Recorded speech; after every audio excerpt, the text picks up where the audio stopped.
कोरबा जिला में हनुमान जयंती लली के काफ़ी उत्साह देखे बर मिलिस। शहर के चौक चौराहा में श्रद्धालु मन के द्वारा भोग भंडारा के आयोजन करे गई। ये दौरान हनुमान जयंती के उपलक्ष्य में कोरबा पुराना बस स्टैंड में राजस्व मंत्री जय सिंह अग्रवाल विशाल भंडारा के आयोजन करीस, जेमा हजारों के जनसंख्या में श्रद्धालु मन प्रसाद ग्रहण करीन। राजस्व मंत्री हनुमान चालीसा पाठ करके जिलावासी मन के सुख समृद्धि बर कामना करीस।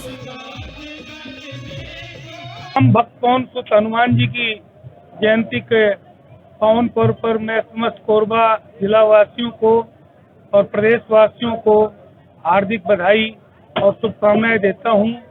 हमारे कोरबा के पुराने शहर पुराने बस स्टैंड में आज हनुमान जयंती के उपलक्ष्य में मेरी माताजी स्वर्गीय शांति देवी के सोसाइटी द्वारा विशाल भंडारे का आयोजन किया गया है, जिसमें हजारों की संख्या में लोग प्रसाद ग्रहण कर रहे हैं। मैं सभी को हार्दिक बधाई और शुभकामनाएं प्रेषित करता हूं।